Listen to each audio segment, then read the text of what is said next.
அனைவருக்கும் வணக்கம். சற்று முன்பு தமிழக அரசு இன்று வெளியிட்டுள்ள 11 முக்கியமான அறிவிப்புகள் என்னென்ன என்பதை பற்றி தான் நம்ம இந்த வீடியோவில் டீட்டெயிலாக பார்க்க போகிறோம். ஸோ முடிந்தளவுக்கு இந்த வீடியோவை ஸ்கிப் பண்ணாமல் முழுமையாக பாருங்கள். இந்த வீடியோக்குள்ளே போகிறதுக்கு முன்னாடி இந்த வீடியோக்கு ஒரு லைக் பட்டனை ப்ரெஸ் பண்ணிடுங்க. நீங்கள் இதுவரைக்கான சேனலை சப்ஸ்கிரைப் பண்ணாமல் இருந்தீங்கன்னா மறக்காமல் சப்ஸ்கிரைப் பண்ணிக்கோங்க. கூடவே அந்த பெல் சிம்பளையும் மறக்காமல் கிளிக் பண்ணிக்கோங்க. சரி, வாங்க இப்போ நாம் வீடியோக்குள்ளே போகலாம். முதல் அறிவிப்பு: 10ஆம் வகுப்பு மற்றும் 11ஆம் வகுப்பு பொதுத் தேர்வு முடிவுகள் நாளை 16ஆம் தேதி வெளியிடப்படுகிறது என பள்ளி கல்வித்துறை அறிவித்துள்ளது. 12ஆம் வகுப்பு மாணவ மாணவிகளுக்கான பொதுத் தேர்வு முடிவு மே மாதம் 9ஆம் தேதி வெளியாகும் என ஏற்கனவே தெரிவிக்கப்பட்டிருந்த நிலையில் ஒரு நாள் முன்கூட்டியே, அதாவது 8ஆம் தேதியே வெளியிடப்பட்டது. 16ஆம் தேதி காலை 9 மணிக்கு 10ஆம் வகுப்பு தேர்வு முடிவு, நண்பகலில் 11ஆம் வகுப்பு தேர்வு முடிவு வெளியாகும் எனவும் கூறப்பட்டுள்ளது. 10ஆம் வகுப்பு தேர்வு முடிவானது மே மாதம் 19ஆம் தேதி வெளியாகும் என ஏற்கனவே அறிவிக்கப்பட்டிருந்த நிலையில் 3 நாட்களுக்கு முன்னதாகவே வெளியாகிறது. தேர்வு முடிவுகள் வெளியானவுடன் மாணவர்களுக்கு SMS மூலமாக மதிப்பெண்கள் அனுப்பப்படும் எனவும், மேலும் அரசு தேர்வுத்துறை இணையதளத்தில் மாணவர்கள் தேர்வு முடிவுகளை தெரிந்து கொள்ளலாம் எனவும் கூறப்பட்டுள்ளது. இரண்டாவது அறிவிப்பு: மலர் கண்காட்சியை முன்னிட்டு இன்று நீலகிரி மாவட்டத்திற்கு மே மாதம் 15ஆம் தேதி உள்ளூர் விடுமுறை அறிவிக்கப்பட்டுள்ளது. உதகை அரசு தாவரவியல் பூங்காவில் 127வது மலர் கண்காட்சியை மே மாதம் 15ஆம் தேதி முதலமைச்சர் தொடங்கி வைக்கிறார். 10 நாட்கள் மலர் கண்காட்சி நடைபெற உள்ள நிலையில் இன்று மே மாதம் 15இல் நீலகிரி மாவட்டத்திற்கு உள்ளூர் விடுமுறை அறிவிக்கப்பட்டும் உள்ளது. மே 15இல் உள்ளூர் விடுமுறைக்கு பதிலாக மே மாதம் 31ஆம் தேதி பணி நாளாக இருக்கும் எனவும் ஆட்சியரான லட்சுமி பவ்யா அறிவித்திருக்கிறார்.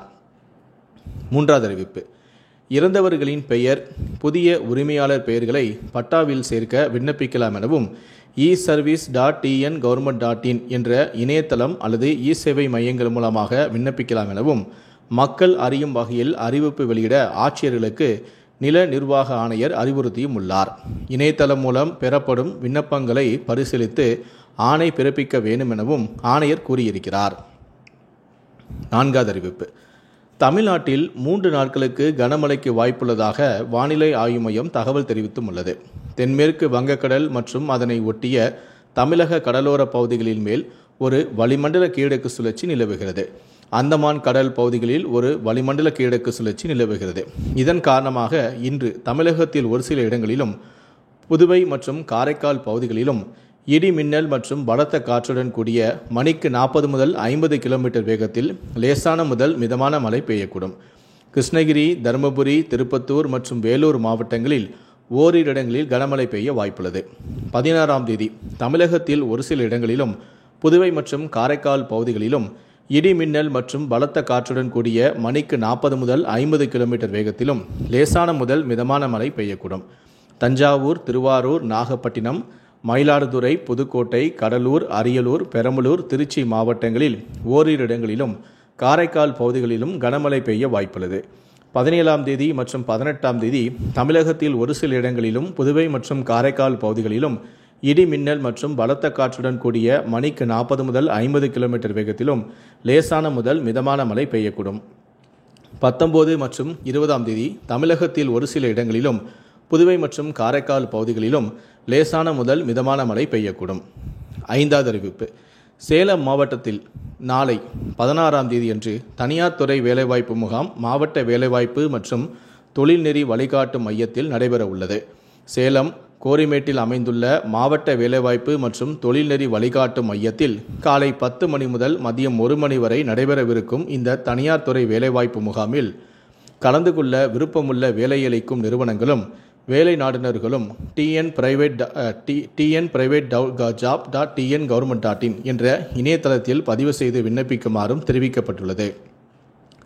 ஆறாவது அறிவிப்பு: IBPS, RRB ஆகிய முகமைகள் நடத்தும் போட்டித் தேர்வுகளில் கலந்து கொள்ளும் தமிழ்நாட்டைச் சேர்ந்த தேர்வர்களுக்கு தமிழ்நாடு அரசின் சார்பில் இயங்கும் போட்டித் தேர்வுகள் பயிற்சி மையங்களால் கட்டணமில்லா பயிற்சி வகுப்புகள் சென்னை பழைய வண்ணாரப்பேட்டையில் உள்ள சர் தியாகராயா கல்லூரியில் 500 இடங்களுக்கும், சென்னை சேப்பாக்கம் மாநில கல்லூரி வளாகத்தில் 300 இடங்களுக்கும் பயிற்சி வழங்கப்படுகிறது.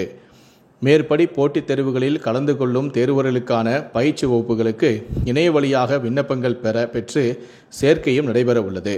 பயிற்சியில் சேர விருப்பமுள்ள தேர்வர்கள் www. CECC.in வாயிலாக 16ஆம் தேதி முதல் 31ஆம் தேதி வரை விண்ணப்பிக்கலாம் எனவும், பயிற்சி வகுப்புகளில் சேர விரும்பும் தேர்வர்கள் குறைந்தபட்சம் 10ஆம் வகுப்பு தேர்ச்சி பெற்றிருப்பதோடு 1/1/2025 அன்று 18 வயது பூர்த்தி செய்திருக்க வேண்டும்.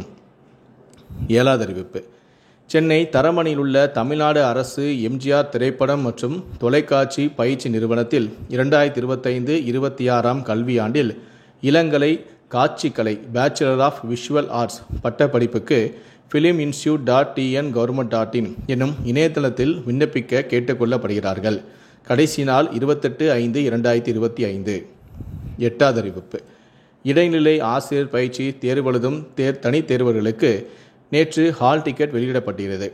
www.tge.tn government.in என்ற இணையதளத்தில் ஹால் டிக்கெட்டை நேற்று முதல் பதிவிறக்கம் செய்து கொள்ளலாம். முதலாம் ஆண்டு மாணவர்களுக்கு மே மாதம் 23ஆம் தேதி முதல் ஜூன் மாதம் 2ஆம் தேதி வரையும், 2ஆம் ஆண்டு மாணவர்களுக்கு ஜூன் மாதம் 3ஆம் தேதி முதல் 11ஆம் தேதி வரையும் தேர்வு நடக்கிறது. 9வது அறிவிப்பு. அரசு சட்டக் கல்லூரிகளில் 5 ஆண்டு சட்ட படிப்புகளுக்கு மே மாதம் 31ஆம் தேதி வரை விண்ணப்பிக்கலாம் என தெரிவிக்கப்பட்டுள்ளது. ஆன்லைன் விண்ணப்ப பதிவானது நேற்று தொடங்கியது. 5 ஆண்டு கால சட்டப்படிப்பில் சேர விரும்பும் மாணவர்கள் tntalu.ac.in என்ற இணையதளத்தை பயன்படுத்தி ஆன்லைனில் விண்ணப்பிக்கலாம் எனவும், வெவ்வேறு சட்டப்படிப்புகளுக்கான கல்வி தகுதி, ஆன்லைன் விண்ணப்ப முறை, கல்வி கட்டணம் உள்ளிட்ட கூடுதலான விவரங்களையும் இணையதளத்தில் தெரிந்து கொள்ளலாம் எனவும், மாணவ சேர்க்கை தொடர்பான சந்தேகங்களுக்கு 044-2464-1919 ஆகிய தொலைபேசி எண்களில் தொடர்பு கொள்ளலாம் எனவும் தெரிவிக்கப்பட்டுள்ளது. 10வது அறிவிப்பு. குறிப்பிட்ட வகை நிலங்களில் வசிப்போருக்கு பட்டா வழங்கப்படாது என வருவாய்த்துறை அதிகாரிகள் எச்சரித்திருக்கிறார்கள். அந்த வகையில் உயர்நீதிமன்ற உத்தரவின்படி குளம், ஏரி, ஆறு உள்ளிட்ட நீர்வழி புறம்போக்கு பகுதிகளில் நீண்ட காலமாக வசித்தாலும் அவர்களுக்கு பட்டா வழங்கப்படாது எனவும், மேலும் நீர்வழி புறம்போக்கு நிலங்களில் வசித்து வருவது கண்டறியப்பட்டால் அந்த நிலங்கள் அரசின் மூலமாக எடுத்து கொள்ளப்படுவதோடு ஆக்கிரமிப்புகளும் முழுமையாக இடித்து அகற்றப்படும் எனவும் எச்சரிக்கிறார்கள். அது மட்டுமல்லாமல் கோவில் நிலங்கள், நீர்நிலை, மேய்ச்சல் நிலம் மற்றும் உரிமையாளர் அடையாளம் காணப்படாத நிலங்களில் வசித்தாலும் பட்டா வழங்கப்படாது எனவும், மேலும் 5 ஆண்டுகளுக்கு மேல் அந்த நிலத்தில் வசித்திருக்க வேண்டும் எனவும், 3 லட்சத்திற்கும் குறைவான வருமானம் இருக்க வேண்டும் எனவும் உள்ளிட்ட விதிமுறைகளுக்கு கட்டுப்படுபவர்களுக்கு மட்டுமே பட்டா வழங்கப்படும் எனவும் அதிகாரிகள் கூறியிருக்கிறார்கள். 11வது அறிவிப்பு. 2040 மனிதர்களை நிலவுக்கு அனுப்பும் திட்டம் செயல்பாட்டுக்கு வரும் என இஸ்ரோ தலைவரான நாராயணன் தெரிவித்தும் இருக்கிறார். மனிதர்களை நிலவுக்கு அனுப்பும் பணி தொடங்கி நடைபெற்று வருவதாகவும், 2026 டிசம்பருக்குள் குலசேகரப்பட்டினத்திலிருந்து ராக்கெட் விண்ணில் ஏவப்படும் எனவும் இஸ்ரோ தலைவர் நாராயணன் பேட்டியளித்திருக்கிறார். இந்த 11 அறிவிப்புகளை பற்றிய உங்களுடைய கருத்துக்கள் என்ன அப்படிங்கிறத கீழே இருக்கக்கூடிய கமெண்ட் செக்ஷனில் மறக்காமல் சொல்லுங்கள். முடிந்தளவுக்கு இந்த வீடியோவை மற்றவங்களுக்கும் ஷேர் பண்ணுங்கள். மேலும் இது போன்ற பல வீடியோக்களை பார்க்கணும் அப்படின்னு வச்சிங்கன்னா மறக்காமல் நினச்சா நீங்கள் சப்ஸ்கிரைப் பண்ணுங்கள். கூடவே அந்த பெல் சிம்லையும் மறக்காமல் கிளிக் பண்ணுங்கள். நன்றி, வணக்கம்.